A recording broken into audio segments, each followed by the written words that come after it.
Welcome to the 44th episode of the Hail Mary podcast. I'm A. Toves, and I'm joined by my husband, the Toves. We're back to give our hot takes on our double overtime win against UAB and throw some Hail Mary shots downfield for listeners to love or hate. Let's get started. This was a game that almost got away. UTSA got out to a strong start, taking the early lead on a touchdown catch from Zachary Franklin on our first drive.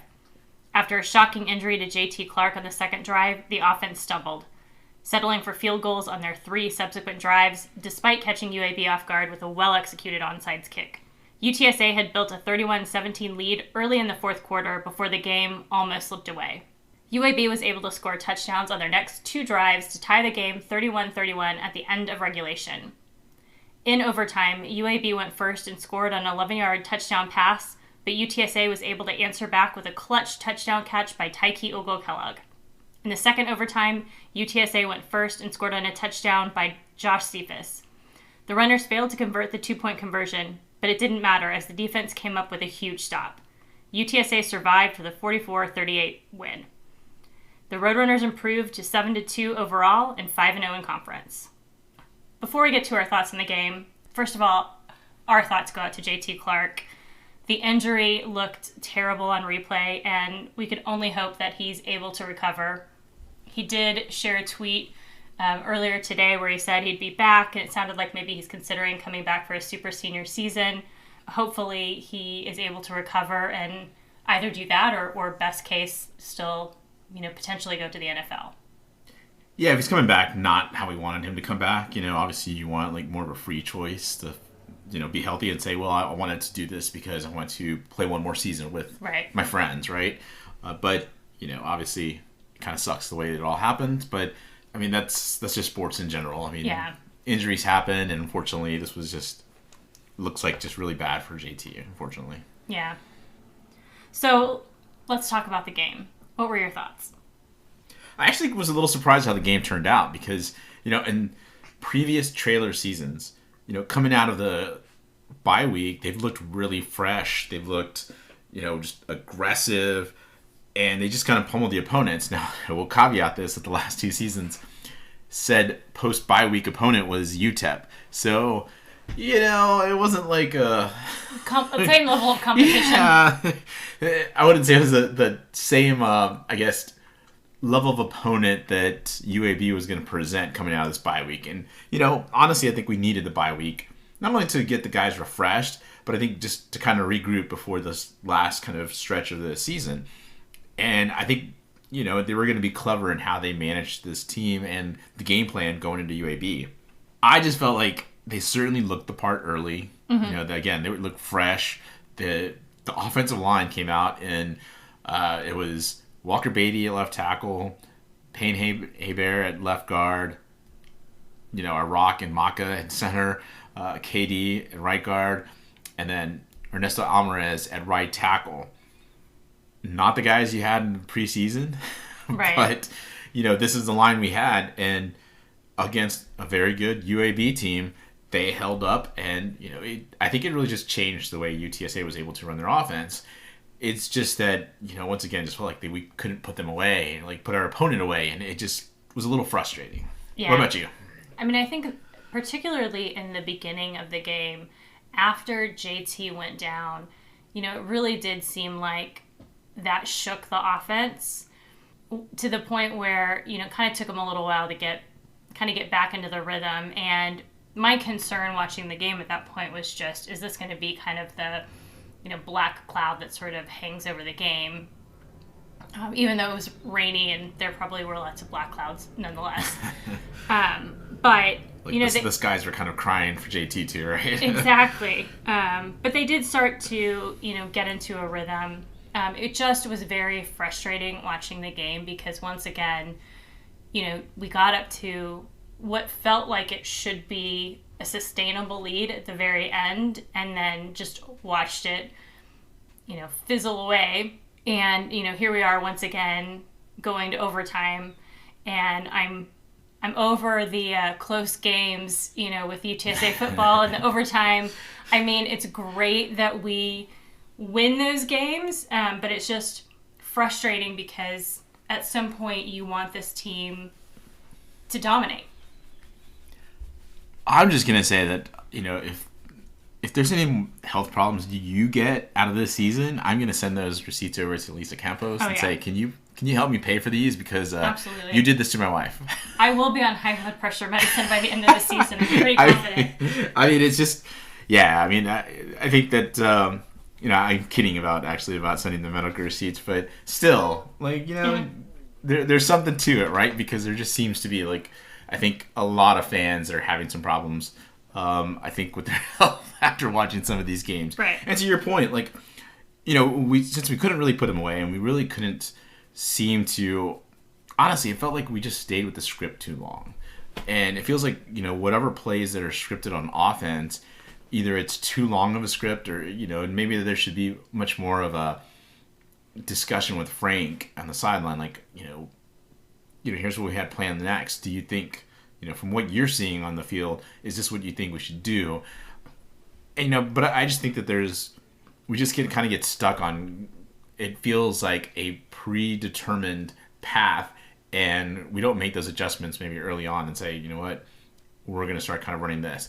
Now, I get that if we went away from the predetermined path, all of a sudden, people are saying, well, look, now all of a sudden we're a train wreck because we had this path, we prepared, and now we're going in such a different direction. But it just feels like there are times when that initial predetermined path puts Frank in a rhythm and the offense in such a rhythm that you feel like you just need to continue with that momentum as opposed to, hey, we decided that we're going to, run this next set of plays. And it's, it seems like it leads the offense kind of bogged down. And we saw that in those two those field goal drives.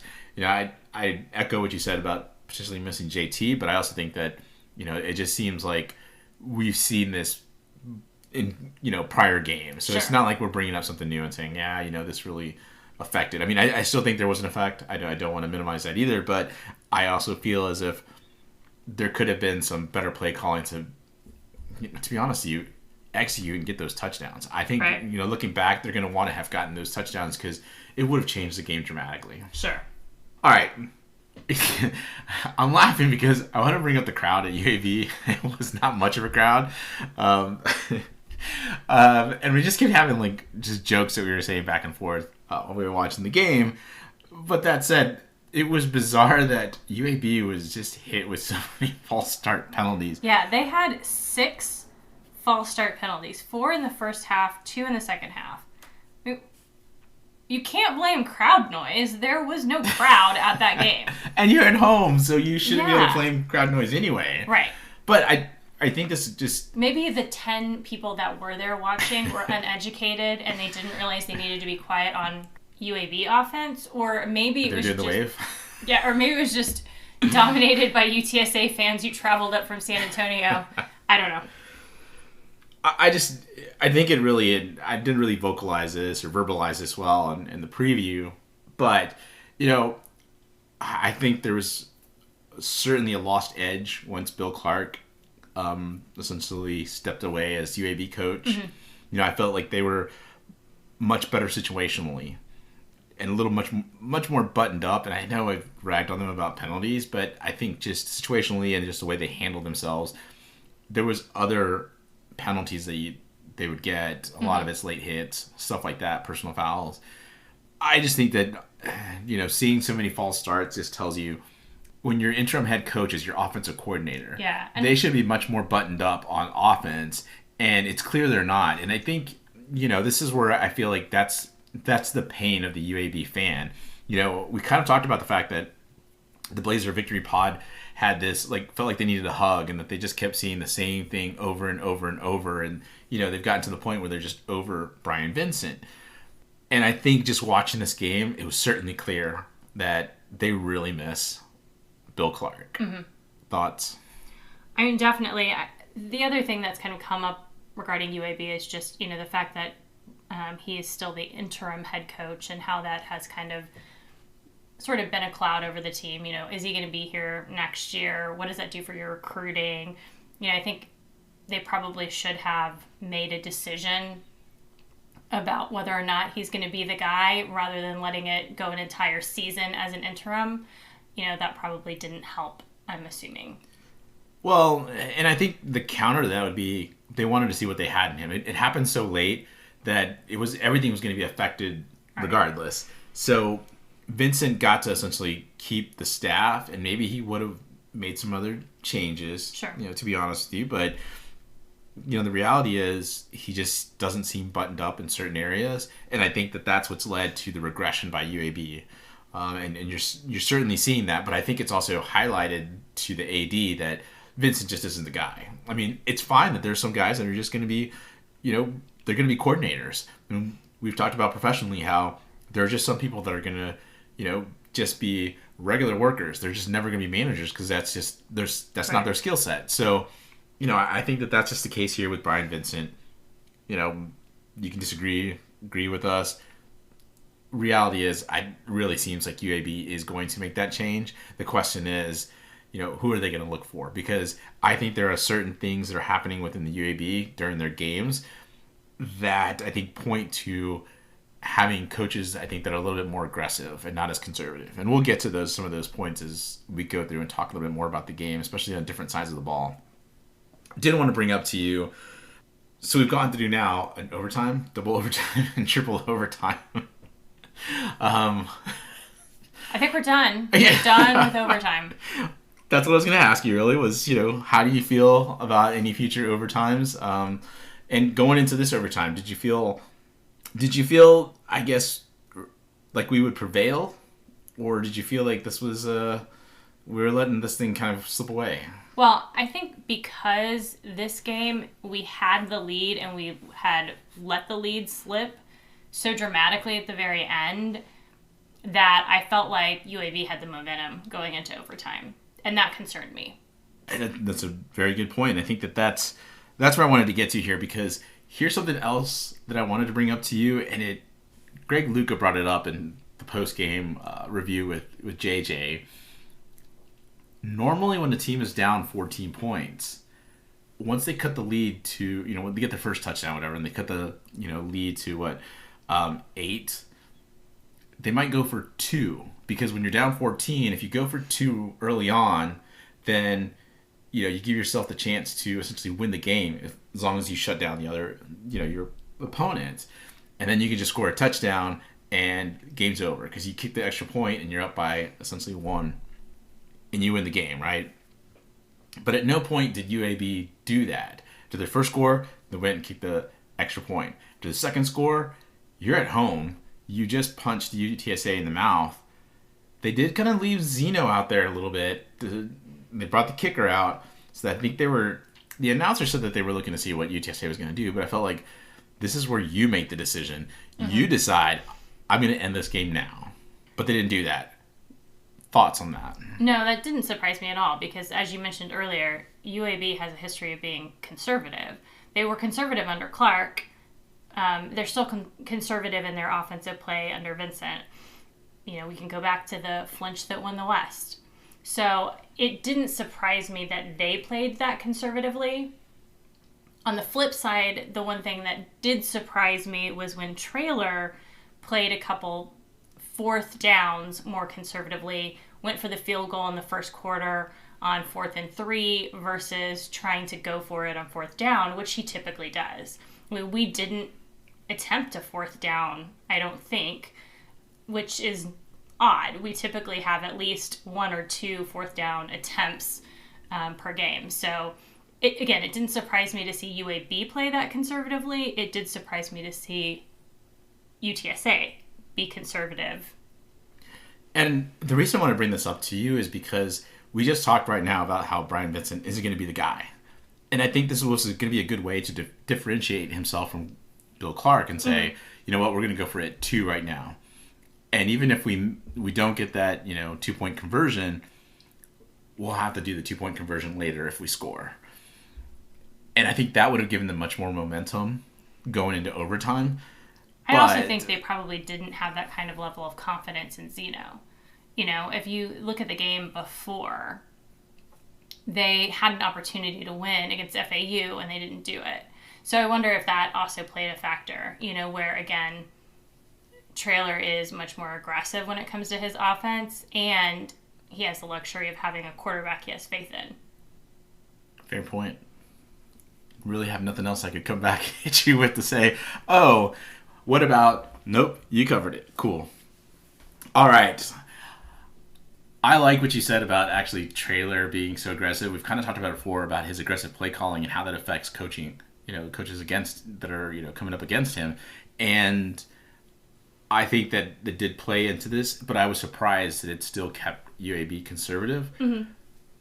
But let's start with special teams. There was an aggressive moment. Absolutely. Well, you want to bring it up? Yeah, I mean, he went for an onside kick in the first half, which, at that point, typically if you're going to see an onside kick, it's usually the predictable onside kick at the end of the game when, you're trying to come back and win a game. But, Traylor, this is at least the second time this season where he's done an onside kick in the first half. I think he did that at Texas, right? Yeah, correct.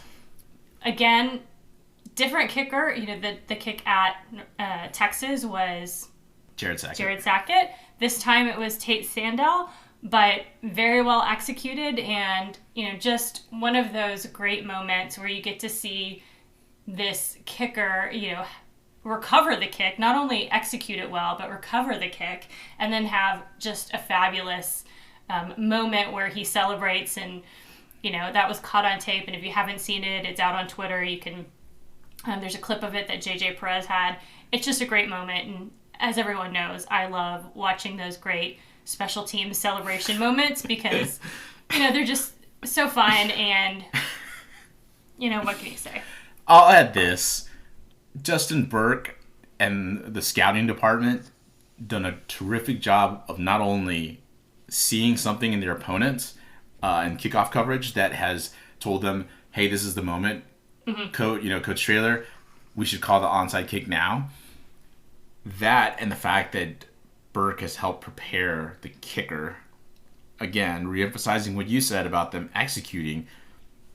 How many times have we seen a kicker in college over the last few weeks attempt an onside, and we both look at each other and we're like, UTSA does it better. Yeah, I mean, was it Western Kentucky we were watching do that last week? And it was just so bad.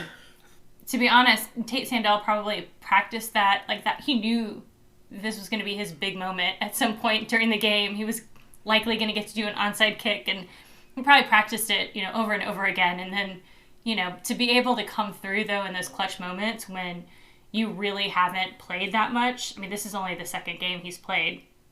Is pretty phenomenal. I was surprised just how open it was.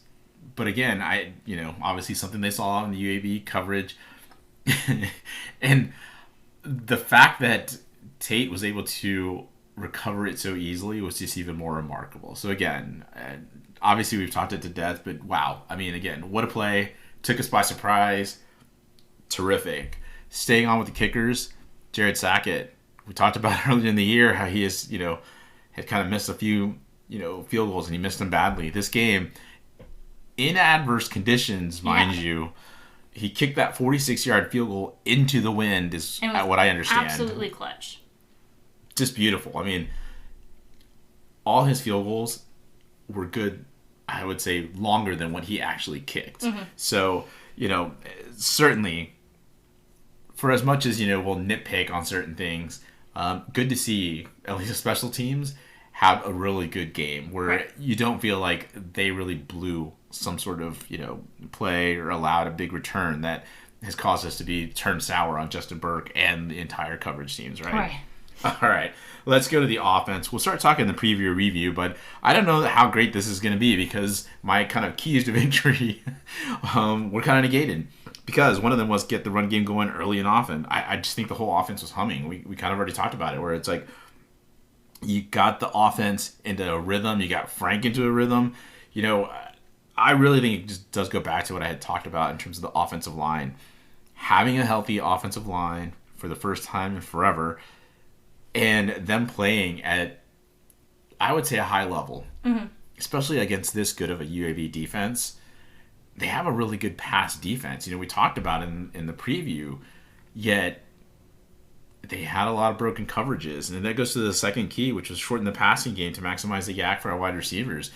To be honest with you, I'll bring up Oscar here in a second. I'm already laughing about the fact that how he embarrassed poor safety, but the reality is there was broken coverages, and because of it, Frank still just took full advantage of it. So let's talk real quick about that Oscar catch there in the first quarter. Noah Wilder, which was one of the keys, the middle linebacker for UAB, allows him to get behind him, but I think he believes that there's coverage behind him and doesn't realize that there's nobody back there. Right. And so because of that, Frank just easily gets a pass over to Oscar above the front seven of UAB, and Oscar's just running free. Yeah, the only unfortunate thing is just that, Oscar obviously is not the fastest guy on the team because, of his size. He's just a really big guy, which, man, if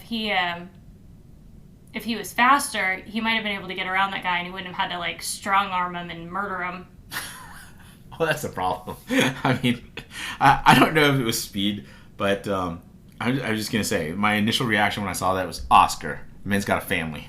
You just embarrassed him on TV. Yeah, and if he could have just if it wasn't wet and he kept his balance, man, he probably would have gotten a touchdown. I don't doubt it because the other guy would have been like, I'm not going to tackle him. Yeah, exactly. That's where I was going to go. Exactly. That's exactly where I was going to go with it. Was who else is going to try to tackle? No one's going to tackle Oscar. They're like, do you see what he just did to that guy? I'm not going to get posterized. Forget it. I'm out. Well, the commentators on TV called him trying to take down a rhinoceros or something. I'm sure there was a better way to say it, but yeah. Wow. That was terrific. Other terrific moments. Tyke Kellogg comes in for JT.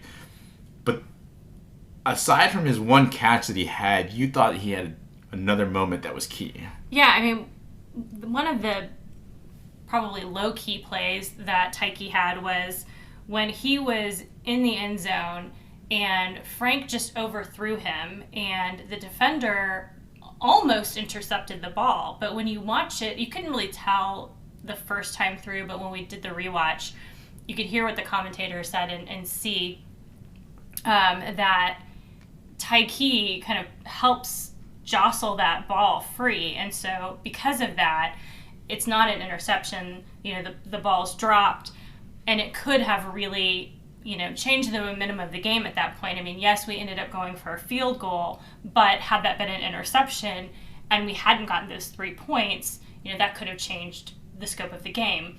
So, again, that was one of those underrated moments for Tyke, having the awareness that, okay, I can't catch this ball, but I can prevent the defender from intercepting it. So I forgot to say this earlier, but we were at Perry's watching this game with our friend Big Brown. Yeah. They weren't really showing the game at first. Had to get them to turn it on, but even at that point, they never turned on the volume. Right. So in all my wisdom, I decided I was going to put in my earbud and listen to a radio broadcast. But I decided to listen to the UAB radio team. First of all, they were hilarious. They seemed much more pro UTSA than anything. They just kind of marveled at everything UTSA was doing. But even at that interception, they made a comment about the fact that how good of a play that Tyke did. So you're gushing about Tyke here. They were gushing about it too. Mm-hmm. They're like, wow, that's going to come back and end up biting this UAB team. I don't know that it necessarily did. I mean, it certainly could have changed course of the game, but I still think that UTSA was still in pretty good control of this game, and I was just more surprised at how pro UTSA the radio announcers were. They mm-hmm. It felt like the Blazer Victory Pod doing radio, just because they just weren't into what UAB was doing on the field and what Brian Vincent was calling. That said, what a game from Kevorian Barnes, huh? Yeah, he once again just showed what a future star he's going to be for UTSA. He has a complete burst of energy and a burst in his run, and man, he's just not afraid to kind of steamroll over people. And, he really did have a great game. When you look at his statistics at the end of the game, I mean, he averaged 7 yards per carry. Given what we've seen from UTSA's, rushing game this season and last season, I mean, 7 yards per carry, that's huge. He just kept making plays when called upon. It was really impressive, to your point, and I think it just diversifies this offense down the stretch. It really helps to see a guy with fresher legs at the running back position. And I think that that's something that, as much as we were a little frustrated with Traylor early in the year, where it just felt like it was just kind of Brendan Brady, and you had some Traylon, and you were hoping that Traylon was going to do some of this. It's really good to see the fact that you could arguably have a three-headed running back room, though it looks more like it's Brady and Kevorian Barnes now. Right. And you have just a dynamic playmaker that I think you can lean on a little bit more. I was surprised he wasn't in there in overtime, but you know what? Again, I'm not the offensive coordinator, but I still think that there should be some opportunities for Kevorian to get out there, because I think he changed the game at times against UAB, and I think he really caused that UAB defense plenty of problems. All right, let's get to our offensive player of the game. First of all, obviously, honorable mention. I just kind of gushed about him, but got to give it to Kevorian Barnes. Again, in his limited time on the field, he was just so dynamic. And I think just, to say it again, really diversifies the offensive game plan going down the road, down the stretch, towards the conference championship game, even bowl game. That said, offensive player of the game, it's got to be Frank, right? Like, right. I mean, I'll say it again and reiterate one more time, but he had what felt like just a quiet game, but I do not take for granted some of the numbers that he's putting up, and he's doing it so quietly. I think, again, he's just a victim of success. We're now just seeing him at times put up numbers that we wish back in, some of the Wilson years, some of the Coker years, right, that our quarterbacks could put up consistently. He's doing that, and yet we're saying he's having a quiet game. Frank, having a hell of a season, and he's now surpassed 8,000 passing yards in his career. It's crazy. With a banged up line, Frank has been the one constant, I think, that has really led this team through some rough parts of this season. All right, let's get over to the defense. Keys to victory: slow down Dwayne McBride. He went 19 rushes for 141 yards, 7.4 average, 2 touchdowns. Look, you take out that 68-yard touchdown run, he was down to 18 rushes for 73 yards. It's about a 4-yard average. That's exactly what you wanted. I mean, I'm sure that any team that plays UTSA is going to look at the big three and say, if we can just kind of limit some of their catches, we may give up a 40-yard catch, but if we keep them within a certain yardage amount, we should be able to at least compete in this game. Mm-hmm. Felt the same way with Dwayne McBride. We did enough to at least slow him down. As I said, didn't think we would be able to stop Dwayne McBride, but I felt like they could at least slow him down, and I thought they did a very good job of containing McBride as much as possible. The other part was we didn't know who was going to start. Right. Dustin Hopkins or Jacob Zito. Zeno ends up starting. Unfortunately, Hopkins is still out because of the concussion. I just want to say real quick, it's always terrible when you have these concussions and they take so long for some of these football players, especially in college. I think in pros, certainly been a lot of attention around that, but at least for the college kids, I mean, that's a lot to go through because you still have to go to class, you still have to do all sorts of other things, and going through these issues after a post-concussion. The fact that he's been out so long now, it's got to be a little bit worrisome, at least for UAB. Hopefully he gets right. Would have loved to at least see him go out there and play. I know that sounds anti-UTSA, but you always want to play a team almost at their best just to see what you got, and I think he would have done some things differently. That said, I thought that Jacob Zeno, even though we did show some different looks at him, you made a comment of, hey, credit to him, he really had a pretty good game. Yeah, I mean, we challenged him to throw, and he did a much better job than he had done the previous week at FAU. I mean, he definitely looked much more comfortable and better prepared for this game than he did when we watched him last week. Absolutely, and I think he was, driving down a team at the end of a game now seems easy because we've seen Frank do it, without his pulse, I think, going over 80.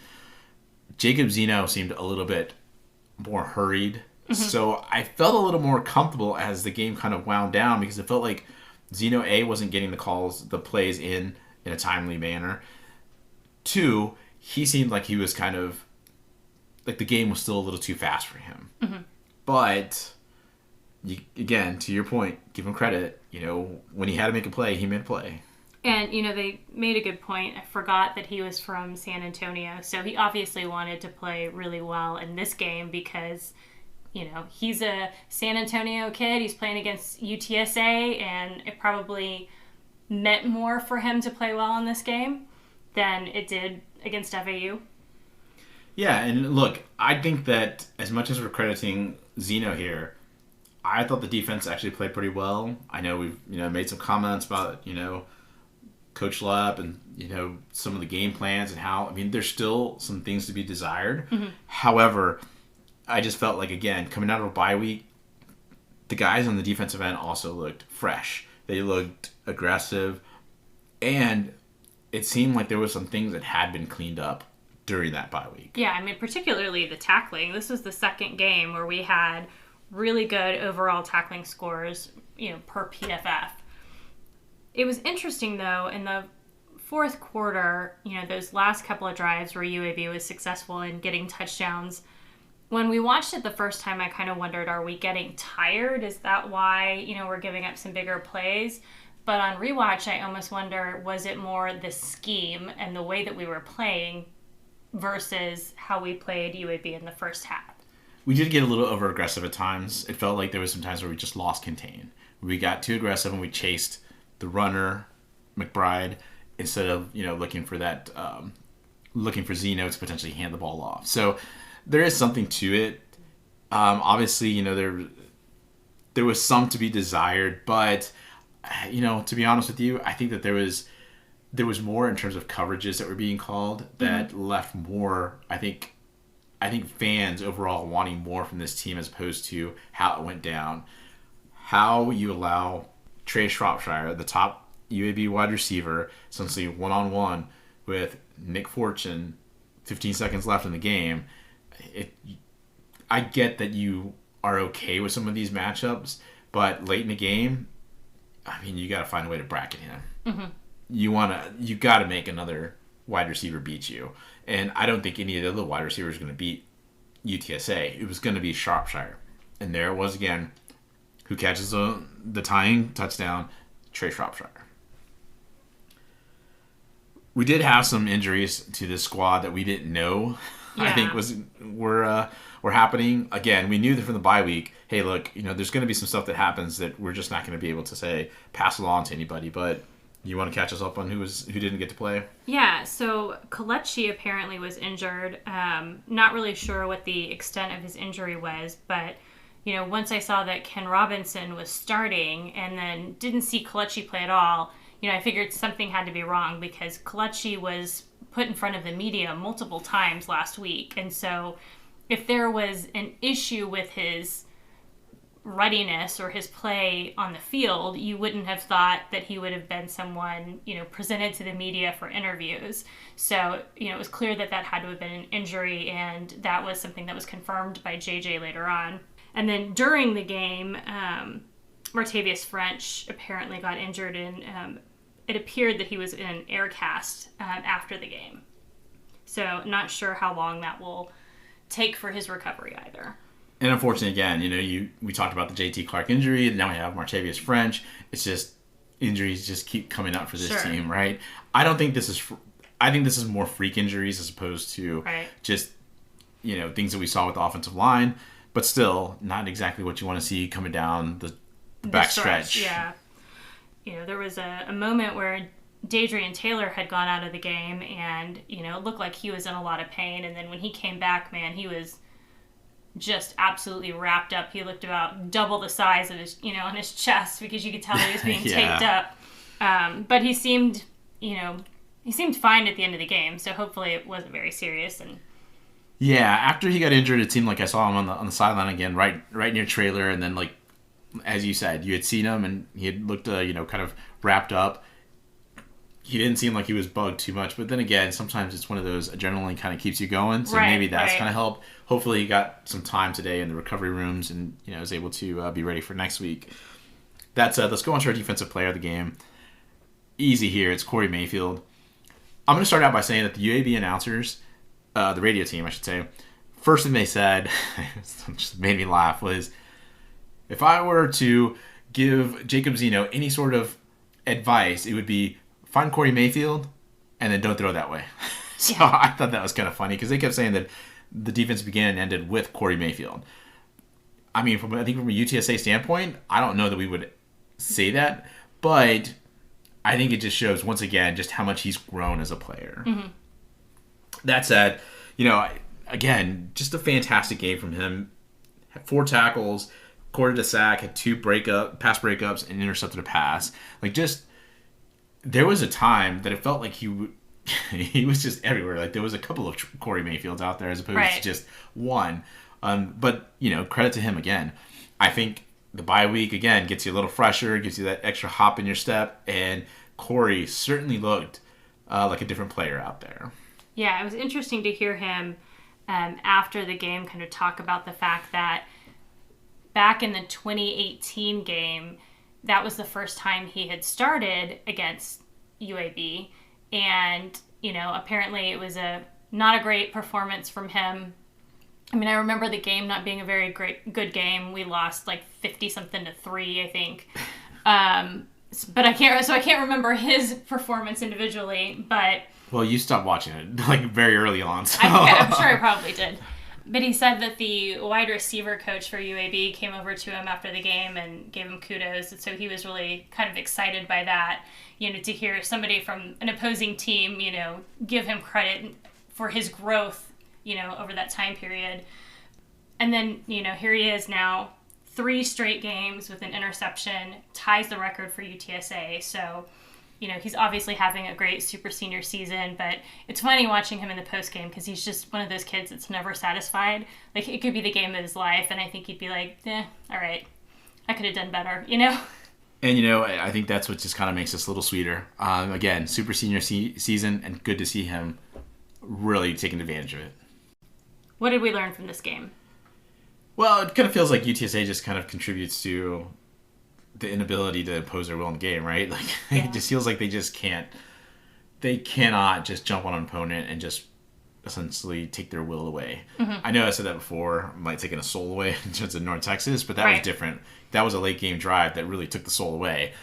You kind of want to see, or at least feel like this talented team should be able to take that soul out early and then kind of cruise the rest of the way. And I'm not trying to make that sound like it's something easy in terms of, well, you're just cruising, you're not going to be trying very hard. No, it's just having a steady level of play and just executing at a high level. So, yeah, it's interesting, I think, in the fourth quarter because if we're down and we need to come back and score to win, I have absolute 100% faith in Frank and the offense.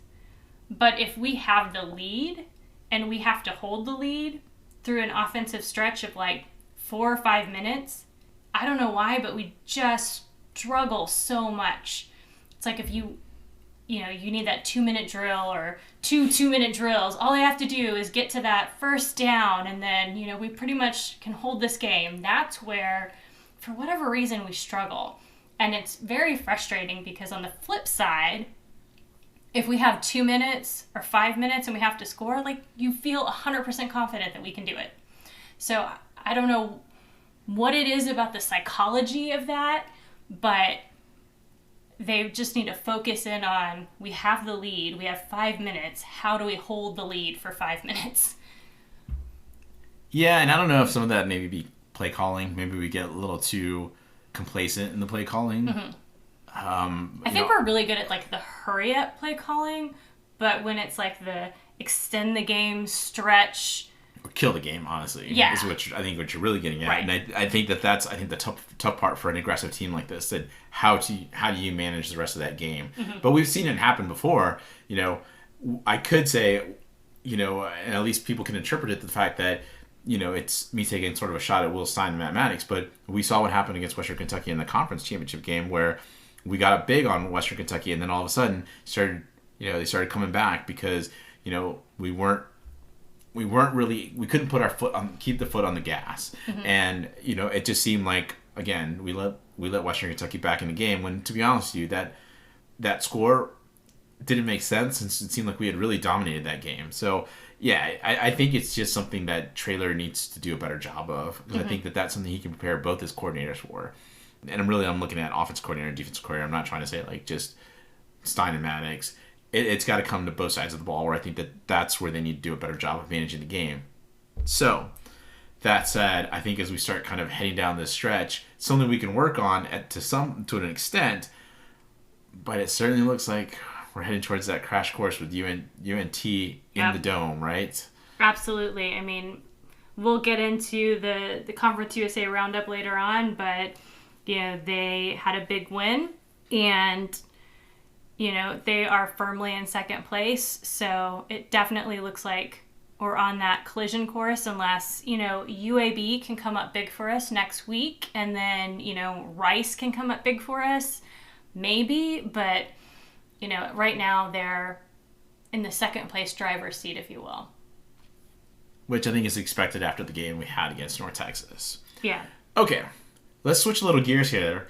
Normally we talk about what did we learn from this game, but I think you wanted to hit on some new questions, which I think we learned during this game as well that we need to ask. Yeah, I mean, I think the big question looming right now is what impact does JT being out for the rest of the season do for our scheme going forward? Are we going to see or continue to see the same scheme with, 3 wide receivers and just plug and play Tyke? Or are they going to do something a little bit different? Are they going to have more 12 personnel with Dan Dishman and Oscar Cardenas out there? What are your initial thoughts? My gut reaction is that I don't think we change much. I think you can plug and play a receiver, and I think it gives an opportunity for players to get some more playing time, because I think one of the things that we have that we've been bad at, yet it's still much of a, well, duh. I mean, we obviously keep the big 3 in there, right, for the majority of the snaps.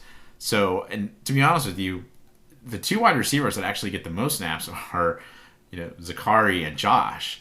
JT's been the one that's been coming off for a tight end for the most part. So, bringing in a different wide receiver probably doesn't change as much, but I think also with Kavorian kind of coming along, again, you're diversifying this offense and giving different looks. That said, because I think that we have such I think as big of a lead as you can have in terms of the Conference USA title race, or at least championship berth race, I think that you can kind of experiment a little bit with some different looks against our next 3 opponents, just to see what else we can do. And I think just give some of these wide receivers some extra playing time that they can earn, like I said before, that they can come in and try to contribute. But I think that's going to be important heading into,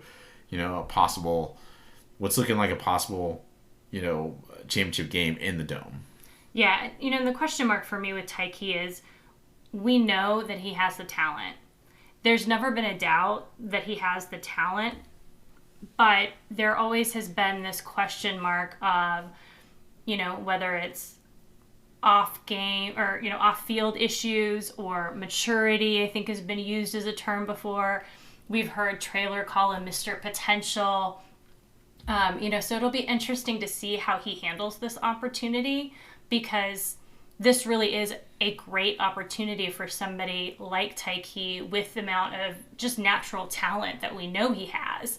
And hopefully he'll take advantage of that, because I think it would be a great way to end his senior season. He's just plug and play because he's about JT's height. Right. And I think they could have similar games here. But to your point, does it all come together? Right. But the other question I think that's big here, and I think you're about to ask it, is how does this change the team for next season? Yeah, the question mark is, does JT come back? Obviously I said earlier he had that initial tweet saying, I'll be back, kind of intimating that he's going to come back for his super senior season. Certainly we would all love to have him back next year. Beginning of the season, we thought that was going to be kind of a dream, because it looked like he really was putting himself in a pretty good position to go to the NFL. With this injury, that may change things. He may need more recovery time. Certainly, I know UTSA fans would love to have him back. The question is then, if he does come back, does that influence others, such as Josh and Zakari and maybe even Frank, to solidify coming back next season? I mean, it is going to the AAC. So there is something, I think, that, to kind of take the quote-unquote show to the AAC and see how that kind of lands. Because you will be playing, and potentially an SMU, a Memphis again, that they did in 2021. So there is definitely that kind of enticement to do it. I think between the two of us, I think whatever he decides, he decides. Right. Whatever any of the players decide, they decide. I mean, obviously, like you said, you can dream about bringing a whole bunch of these guys back, but the reality is, they've got to make the decisions for their own life and figure out, do they want to put themselves through spring practice again, go through that whole grind of, the summer workouts, and then come up with a third degree, I don't know. I mean, yeah, some of these guys, you don't know how many more degrees they can get. I'm talking to you, Frank. All right, let's get to the best La Tech preview this side of 281 and still inside 1604. All right, UTSA opens as a 20-point favorite. However, the overall series is 7-3 La Tech, but UTSA is on a 2-game win streak after going through a 6-game losing streak to La Tech. It's always been sort of this weird kind of battle back and forth with La Tech. There's been some sort of, I think, dirty play from La Tech. Obviously there's, I think some Roadrunner fans, hold sort of a grudge against La Tech. So it's been pretty good. The fact that over the last 2 seasons, we beat them in a close game in the COVID year in 2020, and then going to Ruston and really taking their heart out there last year in a big win by UTSA going into their bye week. Because of all that, they have a new head coach in Sonny Cumbie. He brings the air raid to Ruston. You marveled at him. I think it was against FIU. Yeah. For a specific reason. Yeah, he just he looks very sloppy in his appearance. We've kind of made fun of the defensive coordinator at North Texas and, wearing his yellow shirt and looking like he's a tourist that just stumbled onto the field. I mean, Sonny Cumbie, man. I mean, his clothes didn't fit well. It was kind of like, he borrowed an extra large shirt or something. And, I mean, he just looked kind of sloppy. He definitely did not look like a guy that's making the salary that he's making. Blue Texas Tech, right? Yeah. That's what it really felt like. It felt like if you're going to epitomize Texas Tech in one look, take a picture of Sonny Cumbie, and there it was. It's like he went from one tech to the other tech. Yeah. All right. Said he brought in the air raid offense here.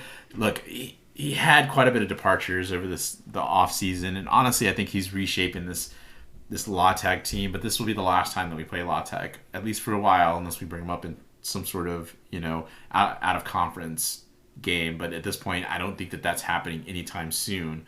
Yeah, I at think least from what's been scheduled. One big ingredient to his air raid. What's that?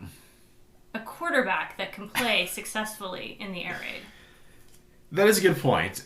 I will say, let's start out by talking about the fact that in terms of total yards, he's got the 64 ranked offense in NCAA, or at least FBS, at 403 yards per game. This offensive line isn't very good. It's only allowed 26 sacks, and I say only, but that's still quite a bit of sacks. It's just that in this era of college football, the ball comes out so quickly at times that it's difficult to put up a ton of sacks. Mm-hmm. But I think that's something that I wanted to bring up because I think that's one of the keys going into this game. You kind of talked about quarterback. You have quarterback Parker McNeil, who lost out to Matthew Downing at the beginning of the season for the starting job. Parker McNeil takes over. The guy's been a journeyman, to be honest with you. He's gone to, I believe, Troy, and then I believe he went to Texas Tech, and then somehow got over to La Tech. The thing is that I think Cumbie wanted him specifically because he was at least familiar with this offense. I just go back to what you just said, was there's not a quarterback that can run this offense yet. And I think it also happens the fact that they don't have the skill players that I think Cumbie needs to run this offense. Because look, Parker McNeil, pretty scatterward, and I think you're going to be a little surprised when I give you some stats here because he completes less than 52% of his passes in every win that he's been a part of. But when he has completed 61% of his passes, it's been during all the losses. Very odd. I don't know. I mean, is it garbage time? Is it? I don't know what it is, but Or is it that they ran more? I mean, yeah, he completed 61%, but maybe he had less attempts. I don't know. it's. I mean, it's been a little bit balanced out. It's just an odd stat that I wanted to bring up because normally you'd see them flip flop, right? Right. You wouldn't complete as many passes if you're losing, yet when you're winning, you're just completing at a higher rate. The numbers popped out to me, and I just had to bring it up because I think it just kind of tells the story of Parker McNeil and his journey as a quarterback. He is completing 57% of his passes for the season, which, as we talked about before, if you're not completing about like 68, 69 in college, then you're really not as accurate a quarterback as you think you are. And certainly not in an air raid. I mean, you have to have a much higher percentage of completion to really have a successful air raid. Excellent point. He has thrown for 1,908 yards for the season. He's got 18 touchdowns and 8 interceptions. Again, he's had some good games against some bad teams. That's going to be a recurring theme through some of these players that we talk about. The next one I want to talk about is running back Marquise Crosby. It looks like he took over as the main running threat. He's got 127 rushes, 694 yards, 5 touchdowns. Look, that all sounds pretty good. I will say he's not the running threat that a Dwayne McBride is. Dwayne McBride is his head and shoulders probably the best running back in Conference USA this year. And getting past him and not allowing him as many yards as we have, I think should make the UTSA defense's job just a little bit easier, especially against a bad offensive line, one that they took apart last season. He has been graded pretty high in terms of the PFF. He's 77 for the season, but a lot of that stacked against bad teams. Again, one of the recurring themes that I talked about. Now, they do have some, I would say, one good wide receiver that I really like. The other one I think is a little bit more overrated. Let's start with the good one first that I think is someone to watch, Trey Harris. He's caught 49 passes for 803 yards, 9 touchdowns. He did play in last season's game against UTSA. I don't know how much he played, though, because he only had like 1 catch for 14 yards. That said, the one guy that did play that I think isn't as good as I think some people kind of make him out to be is Smoke Harris. Small wide receiver. He can be taken care of. Last year, he caught 7 passes for 108 yards against UTSA. I think he had like 2 touchdowns, had a long touchdown pass. It can happen. The thing, though, with this air raid is I don't think that he's gotten comfortable with it because he hasn't been able to be as dynamic, quote unquote, in it. 47 catches for 488 yards, 4 touchdowns. You can tell, again, 47 catches, 488 yards. It's close to about 10 yards per catch. Again, I think the nickname Smoke makes you think of, man, this guy cannot catch the ball in space. We're going to have to contain him. I really think that Trey Harris is the guy we need to focus on because he's the one that's kind of burst out in this offense. 2 other wide receivers to look at are Griffin Hebert and Cyrus Allen. Both have been some more consistent contributors between Trey and Smoke. Against FIU, it was those two that kind of try to fill the hole that happened when Trey Harris got knocked out of the FIU game. Let's jump to their defense. Their defense is ranked 124th in NCAA, giving up 470 yards per game, which bodes well for this UTSA offense because their highest graded guys on PFF are 2 cornerbacks. And from what I remember seeing from them, they were really some of the playmakers on this defense. Cornerbacks Miles Brooks and Willie Roberts. They really lack playmakers on defense. And I think that's part of the problem for any defense is that you don't have that playmaker, then you're going to struggle to stop other teams.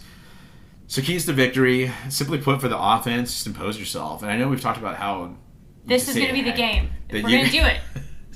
We're going to impose our will on La Tech. I just don't see that La Tech has the defenders to kind of slow Frank and company down. And I mean, it's going to be in the Dome, and it's just a nice mix for Frank to be at home here.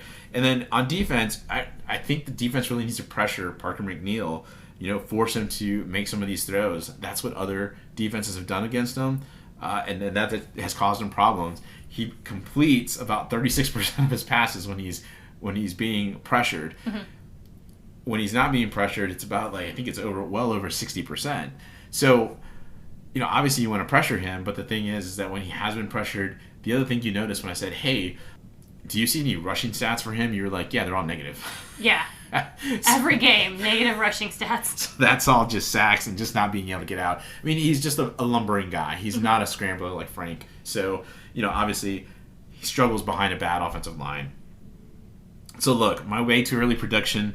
No, I just think that this UTSA defense is set up. They're healthy. They were aggressive. And I think that they are a little bit more locked in for this La Tech team. Again, not a team that's as good as some of these teams that we've already played. This is the beginning of a stretch of 3 games where, the teams we're going to be playing aren't very strong. And so this, how UTSA kind of handles playing essentially some bad teams and, are they able to dominate them? Are they able to impose their will? I mean, these could be really good confidence builders for our team if we are able to do this. Correct. And I think that they're going to be able to do that on defense. On offense, man, I think Frank is at home. He's going to cook regardless of who's out there. And, again, not to minimize the loss of JT, but I think that this offense just performs at its best when Frank is in a rhythm and he's seeing the defense well. And I think he's been seeing the defense well. Coming out of a bye week, he always really performs well, and then he just kind of continues that throughout the rest of the weeks. Saw that in 2020, saw that to a point in 2021. 2022 is no different to me. I think it's just going to be maybe an elevation of his play.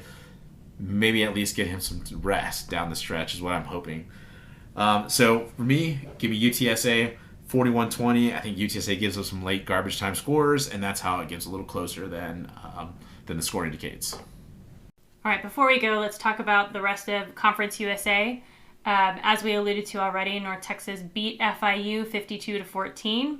Definitely looking more and more like we're going to face North Texas in the championship game. They've got UAB next, and it opened as UAB a 7-point favorite. So I thought that was kind of interesting. So let's see how this thing plays out. But yeah, I think you're right. We're going on a crash course with North Texas. Rice beat UTEP 37-30. That was an interesting game. Got very chippy at the end. Hardison was injured late in the fourth quarter. Not sure what his status is.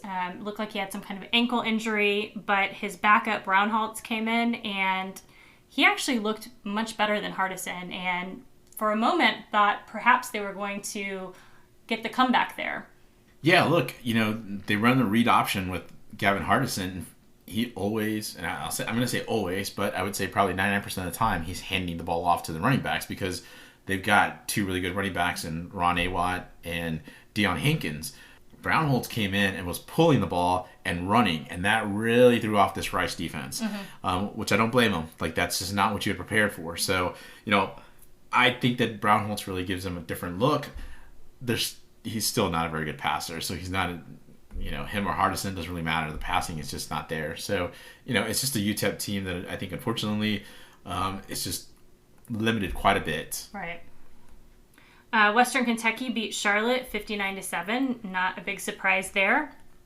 And then Louisiana Tech beat Middle Tennessee 40-24, continuing Middle Tennessee's slide into obscurity. But they beat Miami, so. Woo. All right, let's talk about UTSA's basketball. The men beat Schreiner in their exhibition game last week, 93-60. Saw some much better ball movement on their offense and a lot more effort from the team. Yeah, I mean, I felt like on offense, for the last few years, it's been sort of isolation based. Just kind of give it to one guy and then let him kind of create and try to do something. And it was really bad last year because we just didn't have the perimeter guys to do it.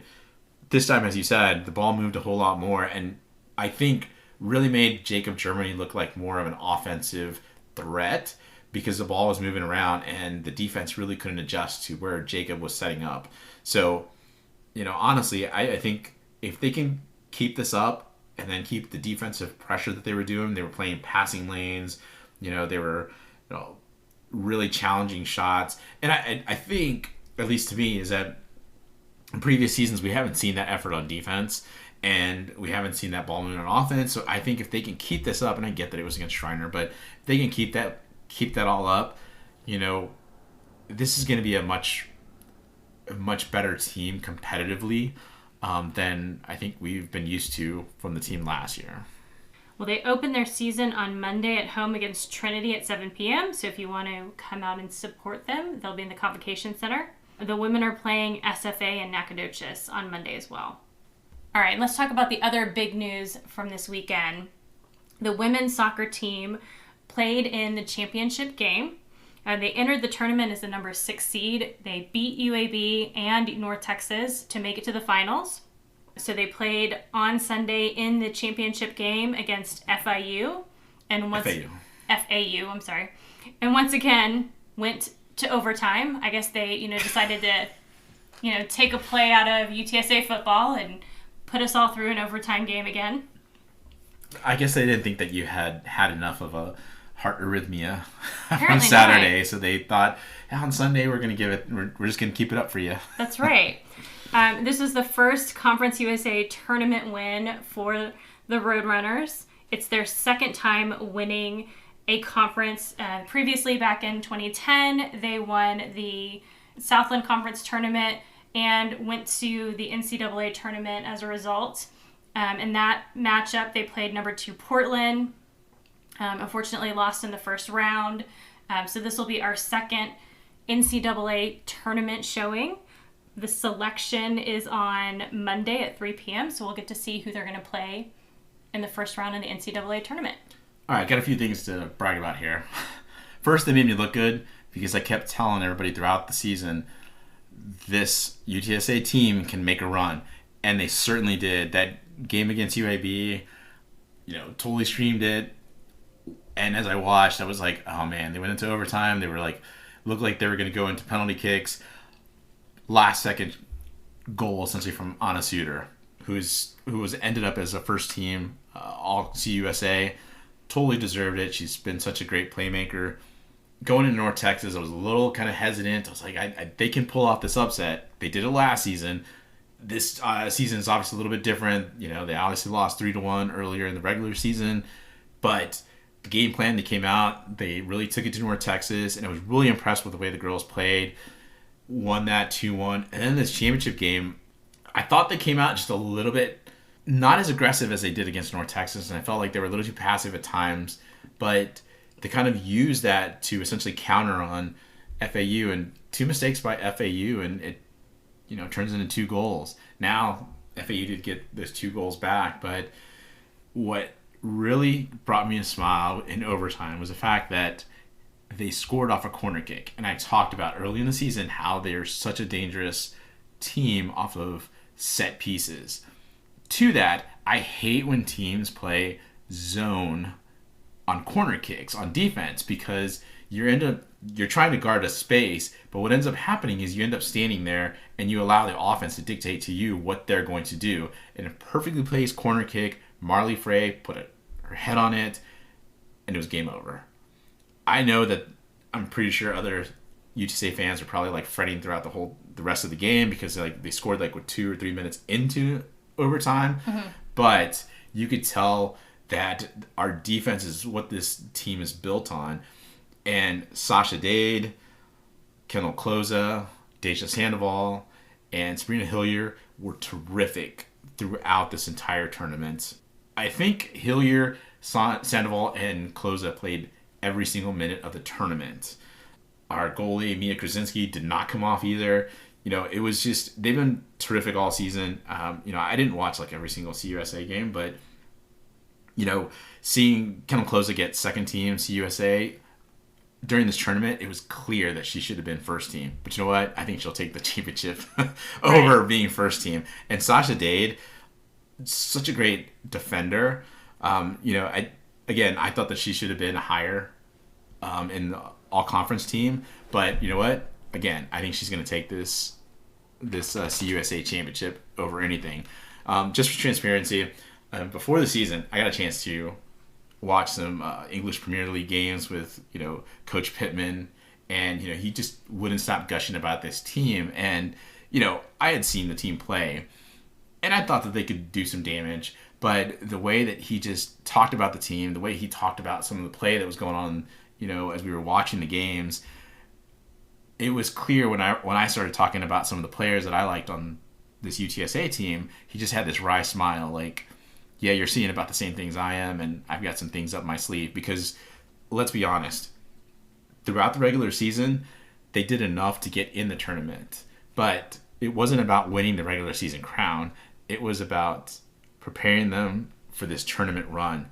And during this tournament run, I thought they put everything together and really came up with some really good performances. So, again, I think this was what he was preparing for. I think he knew no matter who they were playing, and they played a really tough bracket going into that championship against FAU. I thought that he had this team in such a great spot. So congrats to him.